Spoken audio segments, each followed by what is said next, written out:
Alors, bonjour à tous et bienvenue dans cette nouvelle vidéo dans laquelle on va parler d'absorbance. Et avant de parler d'absorbance, il faut parler d'absorption.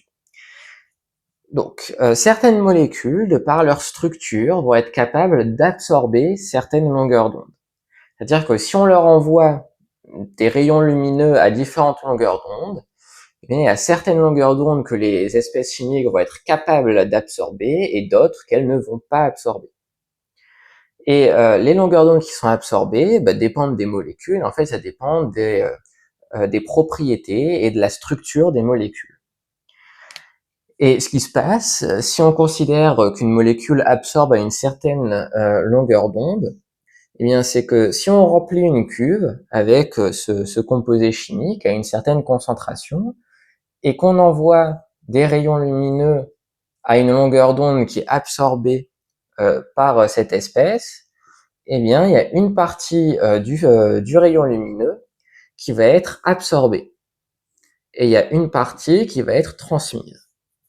Donc là, on va avoir une intensité I0 qui est envoyée et une intensité I qui est récupérée. Et donc, on a forcément I0 qui est plus grand que I. Et donc, l'absorbance, ça va être la grandeur qui permet de quantifier la capacité d'une molécule à absorber ces longueurs d'onde. Puisque l'absorbance, donc qui est notée avec un grand A, eh bien ça va être égal au logarithme de I sur I0. Donc le logarithme, c'est une fonction une fonction mathématique. Pour ceux qui sont encore au début du lycée, vous la découvrirez un peu plus en détail en terminale, mais pour l'instant, considérez simplement que le log, c'est une touche sur votre calculatrice et que vous pouvez utiliser cette touche sans trop vous poser de questions et vous demander ce qui se cache derrière. Ça, vous le découvrirez plus tard. Et donc, plus l'intensité lumineuse reçue donc après l'espèce chimique est faible, et plus l'absorbance sera grande. Ah oui, donc d'ailleurs, pour que ça soit plus grand, il faut mettre un signe moins ici, sinon on peut avoir quelque chose de positif. Mais sinon, autrement dit, c'est aussi égal donc à log de I0 sur I. Et donc voilà, plus l'absorbance est grande, plus ça veut dire que la lumière récupérée est faible. Et donc plus ça veut dire que l'espèce chimique a absorbé beaucoup de la lumière incidente. Et il y a une loi qui est très utile et qui fait intervenir l'absorbance. Donc c'est ce qu'on appelle la loi de Beer-Lambert. Et donc cette loi, en fait, elle dit que l'absorbance d'une solution est proportionnelle à la concentration de l'espèce qui absorbe la lumière. Donc autrement dit, A, c'est égal à une constante fois la concentration de l'espèce colorée. Généralement, si elle absorbe certaines longueurs d'onde, elle est colorée, l'espèce chimique. Et donc ici, on a bien une relation de proportionnalité, donc A est égal à une constante fois la concentration. Donc c'est bien ce que la loi de Beer-Lambert dit, l'absorbance est proportionnelle à la concentration de l'espèce qui absorbe. Parce que s'il y a plusieurs espèces présentes dans la cuve mais qu'il n'y en a qu'une seule qui absorbe, c'est la concentration de celle qui absorbe qui importe, les autres on s'en fiche.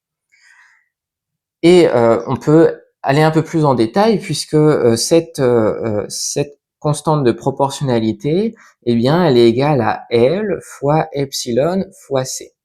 Et donc L, c'est la largeur de la cuve. Et ça s'exprime en centimètres. Puisque pour mesurer l'absorbance, on utilise ce qu'on appelle un spectrophotomètre. Et globalement, ça va faire exactement ça. On va avoir une cuve, on va la mettre en face d'un faisceau lumineux à la bonne longueur d'onde. On rentre dans l'appareil à quelle longueur d'onde on veut travailler. Et puis ensuite, l'appareil mesure le faisceau incident, le faisceau récupéré, et il applique cette formule pour sortir une valeur d'absorbance.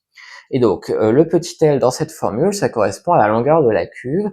Donc, le centimètre, c'est une unité pas très courante pour mesurer des grandeurs, mais là, c'est ce qu'on utilise parce que généralement, la cuve, elle fait 1 centimètre. Et la concentration, elle s'exprime en mol par litre. Donc maintenant, la question qui vient assez rapidement, c'est quoi l'unité de epsilon? Alors déjà pour ça, faut bien se rendre compte que l'absorbance n'a pas d'unité, puisque là, dès qu'on a en fait le logarithme, ça n'a pas d'unité. Dès que vous avez une grandeur qui est égale à logarithme de quelque chose, ça n'a pas d'unité.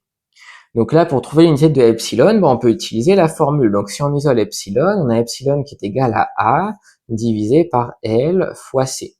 Et donc A, ça n'a pas d'unité, donc je vais mettre 1. L, c'est en centimètres, fois des moles par litre.